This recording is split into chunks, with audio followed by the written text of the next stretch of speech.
किशोर चंद्रशेखरे रति प्रतीक्षणं मम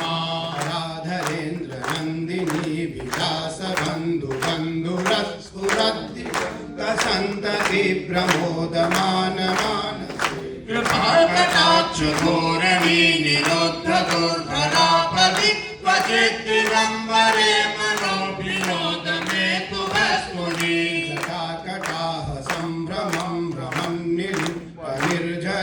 विलोल बीचि वल्लरि विराजमान मूर्धनि